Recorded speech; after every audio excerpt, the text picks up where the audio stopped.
जो स्त्री अपना कल्याण चाहती है, गोस्वामी तुलसीदास की चौपाई के अनुसार, जो अपन चाहे कल्याणा, जो अपना कल्याण चाहता है पुरुष और जो अपना कल्याण चाहती है स्त्री, वह पर पुरुष और पर नारी से बचे।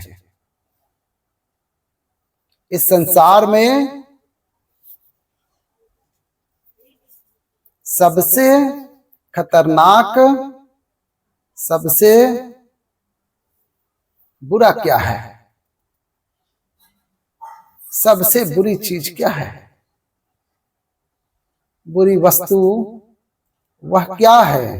तो शास्त्र कहते हैं पर स्त्री और पर पुरुष दोनों ही सबसे बुरे हैं। पर स्त्री सबसे बुरी है, पर पुरुष सबसे बुरा है। पर नारी पैनी छोरी, तीन तरफ से खाए, धन हरे यौवन हरे, घोर नरक ले जाए। इसलिए वह व्यक्ति अच्छा है जो पराई स्त्री और पराई पुरुष से बचा है। इसलिए आपको भी इस बात का ध्यान रखना चाहिए कि हम किसी पराई स्त्री के चक्कर में बिल्कुल भी ना पड़े, किसी पराई पुरुष, किसी पराई स्त्री के चक्कर में ना पड़े, क्योंकि जीवन भर आदमी नाम इज्जत कमाता है और एक जरा सा भी गलती से नाम इज्जत मिट्टी में मिल जाती है। इसलिए स्वाभिमानी जीवन क्या है? स्वाभिमान से जीना है और स्वाभिमान से मरना है। स्वाभिमानी बनो। मर जाना अच्छा है, पर अपने चरित्र पर अन्य गलतियां तो देखो माफ हैं। हमसे कोई गलती हो जाए, कहने में त्रुटि हो जाए, हमने कुछ बोलने में त्रुटि कर दी तो वो गलती माफ है, आप माफ कर देंगे। परंतु चरित्र की गलती किसी की भी माफ नहीं होती। इसलिए आप सबको अपना चरित्र मजबूत रखना चाहिए। मर जाना अच्छा है, पर चरित्रहीन रहकर समाज में जिंदा रहना अच्छा नहीं है, ऐसी मेरी मान्यता है। चरित्रवान बनो। सबसे बड़ी संपत्ति है चरित्र। राम चरित्र सुनबे को रसिया, राम लखन सीता मन बसिया। राम के चरित्र की ही पूजा होती है। आजकल छोटे छोटे बच्चों को माँ बाप शायद ना समझा पावे, ना सिखा पावे। आजकल लड़की लड़के स्कूल कॉलेज के बहाने ये माँ बाप से दूर हो जाते हैं और अपना अलग रहते हैं, अपना अलग पढ़ते हैं, और वहां किसी से प्यार हो जाता है और प्यार होता है और ये दुष्कर्म कर लेते हैं और अंत में फिर किसी और पुरुष से उसका विवाह हो जाता है। कई बार ऐसा होता है कि लड़की किसी लड़के से प्यार करती है, लड़का किसी लड़की से प्यार करता है। प्यार तो किया और आपने प्यार प्यार में अपने रिश्ते भी बना लिए, लेकिन दुर्भाग्य से आपका विवाह ना हो पाया, तो दूसरे के संग आपका विवाह हुआ। फिर वो स्त्री जो ऑलरेडी किसी पुरुष के संग रह चुकी है, अब वो अपने पति के संग रहेगी, तो क्या उसे समाज, चलो समाज की छोड़ दो, कोई नहीं देखा, कोई नहीं जानता, फिर भी भगवान तो जानता है ना। क्या आप अपने आप को पतिव्रता नारी कह पाओगे सारी जिंदगी?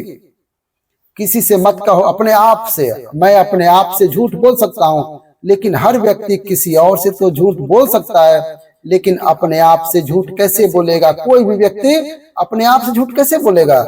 आप जमाने को झूठा बोल सकते हो कि जी मैं शुद्ध हूँ, गंगा की तरह पवित्र हूँ, लेकिन आप अपनी आंखों में आंख डालकर बताइए कि आप ठीक हैं, आप पवित्र हैं। इसलिए हर लड़की को ये बात समझना चाहिए, हर लड़के को ये बात समझना चाहिए कि जब आप किसी की पत्नी बने तो बिल्कुल पतिव्रता नारी बने। जो पत्नी अपने पति के अतिरिक्त स्वप्न में भी, अब आप शादी के बाद ही, शादी के पहले ही संबंध बना चुके हैं, तो ये व्यवहार किसी वैश्या का हो सकता है। पतिव्रता नारी की ये लक्षण नहीं है, पतिव्रता नारी नहीं हो सकती। यदि आपने किसी और से संबंध बना लिया और फिर आपने शादी की, तो फिर आप समाज की नजर में तो बड़े अच्छे हैं, क्योंकि किसी को ज्ञान है नहीं, किसी को पता नहीं, पर उस ईश्वर की नजर में तो आप एक वैश्य ही हो, क्योंकि आप ये चरित्र जो है वैश्य का है। इसलिए कुछ गलतियां हैं जो माफ नहीं है। खासकर रावण ने की थी गलती, सीता माँ को उठाकर ले गया। रावण ने कोई माता सीता के संग जोर जबरदस्ती थोड़ी की थी। क्यों जी? रावण कोई अपने कमरे में थोड़े लेकर गया था माता सीता को। रावण ने केवल माता सीता का हरण किया, उनकी मर्जी के बिना ले जाकर अशोक वाटिका में रखा। केवल नारी का, पराई स्त्री का गलत भावना से कोई पुरुष स्पर्श भी कर ले तो उस स्पर्श मात्र से उसका सर्वनाश हो जाएगा। ये रावण उदाहरण है इस बात का। पता नहीं लोग क्यों नहीं समझते, क्यों नहीं आप अपने बच्चों को ये शिक्षा देते हैं वो चरित्रवान बने। आप अपने बच्चों को चरित्र की शिक्षा जरूर दीजिएगा। हर लड़की का चरित्र मजबूत हो, हर लड़के का चरित्र मजबूत हो। पढ़ाई लिखाई करना बुरा नहीं है, पढ़ो, मन लगा के पढ़ो, पर पढ़ाई के नाम पर आप अपना चरित्र बिगाड़ लें, ये कौन सी समझदारी है। कितनी लड़कियां ऐसी हैं, एक लड़का लड़की मेरे पास आए, महाराज जी हम दोनों प्यार करते हैं, शादी करना चाहते हैं। हमने कहा कर लो। बोला हमारी माँ तैयार नहीं है। लड़की ने बोला, मैंने कहा माँ तैयार नहीं है तो मत करो शादी, जहां माँ बाप कहें वहां कर लेना। नहीं महाराज मैं इस लड़की से बहुत प्यार करता हूँ। तो मैंने कहा फिर माँ बाप तैयार नहीं है तो फिर क्या करोगे? लड़के ने कहा मैं इस लड़की के साथ तो शादी करूंगा, माँ बाप भले तैयार नहीं है, माँ बाप को छोड़ दूंगा। मैंने उस लड़की की तरफ देखा और मैंने कहा बहन देख रही है, जिस माँ बाप ने इसे पाल पोष कर बड़ा किया, जिस माँ बाप ने मलमूत्र धोया है, इसका 9 महीने पेट में रखा है, ये अपनी माँ का सगा ना हो सका, जिसने इसे जन्म दिया है, ये तेरा सगा क्या होगा? इसके चक्कर में ना पड़। जो अपने माँ बाप का ना हो सका वो तेरा क्या होगा? लड़कियों को लगता है अरे इसने तो हमारे लिए माँ बाप को छोड़ दिया। नहीं, उसने इसलिए छोड़ दिया क्योंकि वो नालायक है, क्योंकि वो जानता नहीं कि माँ का बलिदान कितना श्रेष्ठ होता था बच्चे के लिए। ये लड़की 4 साल से तुम्हें मिली है, 4 साल के प्यार के लिए माँ का 20 साल 25 साल का प्यार छोड़ दिया। बताओ आपका पहला प्यार क्या है? आपका पहला प्यार कौन है? आपका सबसे मेरा सवाल है, बताइए आपका पहला प्यार कौन था? बोलो, आपने पहली बार किससे प्यार किया था? चाहे लड़की हो चाहे लड़का हो, पहली बार वो अपनी माँ से ही प्यार करता है। क्यों ये बात सही है ना? बोलो हाँ। हर बच्चे का, बच्चे में बच्चियां भी आ गई, बेटी बेटा दोनों आ गए, हर बच्चे का पहला प्यार माँ होती है। और लोग कहते हैं पहला प्यार भुलाया नहीं जाता। तो कहाँ गए वो लोग जो अपने पहले प्यार को भुला करके किसी लड़के लड़की के साथ भाग गए, अपनी माँ बाप को सदा के लिए छोड़ गया? ये पहले प्यार को ही तो भूल गया।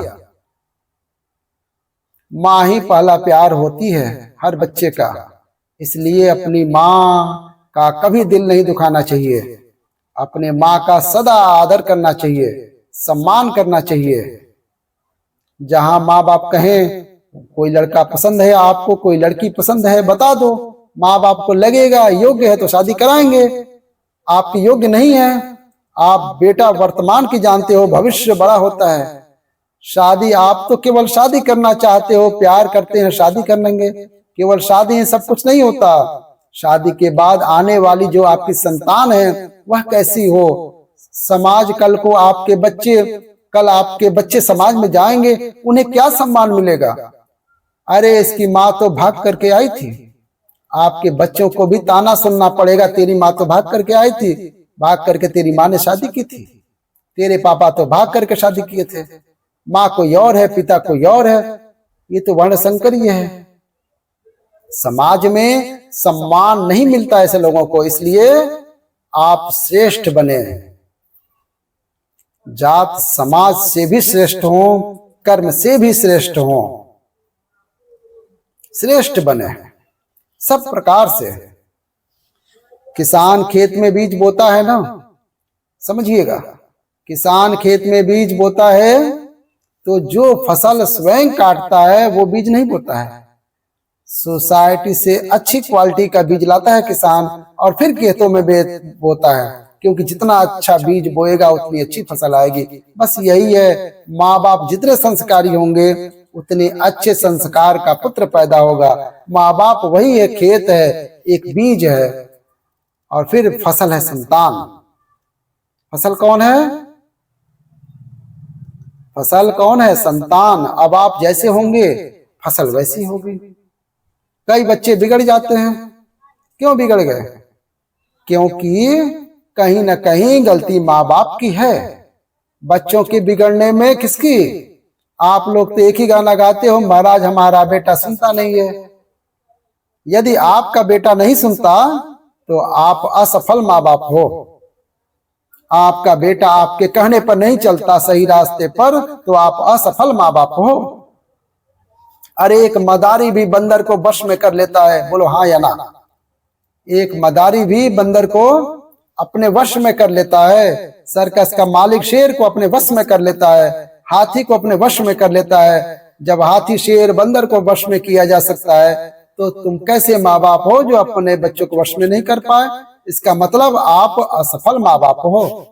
यदि आप ये कहते हैं महाराज मेरा बेटा मेरी नहीं सुनता, तो ये आपकी कोई उपलब्धि नहीं है। आपको ये आपकी हार है, नाकामी है, ये आपकी अज्ञानता है। आपने अपने बच्चों को वो संस्कार दिए नहीं जो आप देना चाहिए था। आपको माँ बाप के द्वारा बच्चों को ऐसे संस्कार दिए जाएं कि बच्चे कभी रास्ता भटकने के पहले लाख बार सोचे कि हम इस रास्ते पर चलेंगे तो इसका परिणाम क्या होगा। कोई भी रास्ता पर चलने के पहले उसके परिणामों पर नजर जरूर रखनी चाहिए कि हम ये काम करेंगे तो इसके परिणाम क्या होंगे। हम इस रास्ते पर चलेंगे तो इसके परिणाम समाज पर क्या असर पड़ेगा, औरों पर इसका क्या असर पड़ेगा। ये दास शर्मा जी, यदि मैं शराब पीने लग जाऊंगा तो बताओ मेरे शराब पीते ही तो हमारे देश के तमाम वो लोग शराब पीने लग जाएंगे कि भैया शर्मा जी सब शराब पीते हैं तो हम भी पिएंगे। मेरे एक गलत निर्णय से मेरे संग हजारों लोग गलत निर्णय ले सकते हैं और मेरे एक सही निर्णय से हजार लोग सही निर्णय ले सकते हैं। इसलिए ये मेरी जिम्मेदारी है कि मैं किस रास्ते पर चलूं और अपने अनुयायियों को किस रास्ते पर चलाऊं। ये मेरी जिम्मेदारी है। पिता श्रेष्ठ है तो आप श्रेष्ठ हैं, तो आप सही रास्ते पर चलें और अपने संतान को उचित रास्ते पर चलाएं। राजा श्रेष्ठ होगा, राजा श्रेष्ठ रास्ते पर चलेगा तो प्रजा भी श्रेष्ठ रास्ते पर चलेगी। राजा गलत रास्ते पर चलेगा तो प्रजा भी गलत रास्ते पर जाएगी। इसलिए बड़ों का धर्म है कि वो सही रास्ते पर चले। अब बड़े बड़े लोग जुआ खेलते हैं, बड़े बड़े लोग शराब पीते हैं, तो बच्चों का क्या दोष है? बोलो। इसलिए आप शराब पिएंगे तो आप अपने बच्चों को कैसे, किस मुंह से कहेंगे बेटा शराब तुम मत पीना। मैं आज आपको कह सकता हूं कि आप लोग शराब ना पिया करो। क्यों? क्योंकि मैंने आज तक शराब का स्पर्श नहीं किया है, इसलिए कह रहा हूं। आप खुद शराब पीते हो, बाप शराब पीता हो, तो बेटे से कहे कि बेटा शराब मत पीना, तो क्या बाप की बात बेटा सुनेगा? बेटा तुरंत पलट के जवाब देगा पहले तुम तो सुधर जाओ। समाज को सही रास्ता वही दिखा सकता है जो खुद सही रास्ते पर चलता हो। जो खुद गलत रास्ते पर है वो समाज का सच्चा मार्गदर्शक नहीं हो सकता है। इसलिए मार्गदर्शक की परम जिम्मेदारी है आप सही रास्ते पर चलें। और घर का मार्गदर्शक होता है पिता और माता। बच्चों का मार्गदर्शक कौन होता है? जोर से अरे लिखो, बोलो, कथा सुन रहे हो, बोलो। माता पिता। माता पिता जिस रास्ते पर चलेंगे संतान उसी रास्ते पर चलेगा। इसलिए आप शराब पीने के पहले हजार बार सोचिएगा कि आपके शराब पीने का आपके बच्चों पर क्या प्रभाव पड़ता है, क्या प्रभाव पड़ेगा। आप मांस खाने से पहले हजार बार सोचिएगा कि आपके मांस खाने से दुष्परिणाम क्या होंगे आपके बच्चों पर।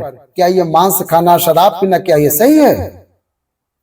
क्या झूठ बोलना, निंदा करना, चुगली करना, ठगना, लोगों को लूटना, क्या ये सही है? ये निर्णय आपको करने हैं और यही रास्ते हैं जो आज आप अपना रहे हैं। हो न हो कल इसी रास्ते पर आपकी संतान चलेगी। 100 में से 90% बच्चे अपने माँ बाप के रास्ते पर ही चलते हैं, सिर्फ 10% रास्ता चेंज करते हैं। आप इस बात को मानते हैं कि नहीं? बोलो हाँ या ना। अरे बोलो। लगभग डॉक्टर का बेटा डॉक्टर, एडवोकेट का बेटा एडवोकेट, जज का बेटा जज बनाना चाहेगा। मतलब हर फील्ड का आदमी श्रेष्ठ बन करके अपने बच्चों को भी, अपने संतान को भी वही बनाना चाहता है। 90% सफल भी है, ओनली 10% है जो रास्ता बदल देते हैं, अलग ट्रैक पकड़ लेते हैं, अलग रास्ता पकड़ लेते हैं। तो पहले आप श्रेष्ठ बनो, फिर उसी श्रेष्ठ रास्ते पर अपने बच्चों को भी चलाओ। यही एक माँ बाप की उपलब्धि है। श्रेष्ठ माँ बाप वो नहीं है जो बच्चों को पैदा करके छोड़ दे, जाओ बेटा मुंह मराओ कहीं भी। ये तो सुअरों का काम है। सुअर अपने औलाद पैदा करके, बच्चे पैदा करके छोड़ देता है, जाओ जहां जिस नाली में मन करे उस नाली में लेटो।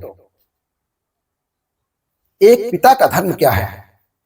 बच्चे पैदा करके छोड़ देना, बेटियों को पैदा करके छोड़ देना, जाओ कहीं भी मुंह मराओ ना। माँ बाप का धर्म है कि आप अपने बच्चों को श्रेष्ठतम पुत्र बनाए, श्रेष्ठ संस्कार दें। आप घर में क्या खाते हैं? अच्छे से अच्छा खाने की कोशिश करते हैं? बोलो हाँ। आप सबसे हेल्दी खाने की कोशिश करते हैं? अपने बच्चों को आप सबसे अच्छे से अच्छा खवाते हैं? बोलो हाँ या ना। बोलो हाँ या ना। आप खुद अच्छे से अच्छा खाने की कोशिश करते हैं, बच्चों को अच्छे से अच्छा खवाने की कोशिश करते हैं। जब हर चीज अच्छा करते हैं बच्चों के लिए, अच्छे से अच्छा कपड़े, अच्छे से अच्छा स्कूल, बच्चों का नाम लिखाने से पहले सोचते हैं कि किस स्कूल में बच्चे का नाम लिखवाएं, ये अच्छा है कि वो अच्छा है। दोनों में देखते हैं कि जो बेहतर है, अच्छे से अच्छा स्कूल, अच्छे से अच्छा कपड़ा, अच्छे से अच्छा खाना, तो अच्छे से अच्छा संस्कार क्यों नहीं मेरी माँ, यहाँ चुप जाता है आदमी। स्कूल तो अच्छे से अच्छा है, कपड़े अच्छे से अच्छा है, खाना पीना अच्छे से अच्छा है, पर संस्कार अच्छे से अच्छा नहीं है। यहां मार खा जाते हैं माँ बाप। इसलिए आपको सफल माँ बाप बनना है, और सफल माँ बाप वही है जिनके बच्चे चरित्रवान हैं। आपका बच्चा भले एक क्लास कम पढ़ा हो, भले एक डिग्री कम हो, पर चरित्रवान है तो आपका बच्चा ही श्रेष्ठ। कैसी लगी कथा? अच्छी लगी तो प्यारा सा लाइक कर दीजिए और अपने दोस्तों को शेयर कर दीजिए। और ऐसी कथा सुनने के लिए हमारे चैनल को सब्सक्राइब करके बेल आइकन दबा दीजिए और कमेंट में हर हर महादेव जरूर लिखिएगा। हर हर महादेव।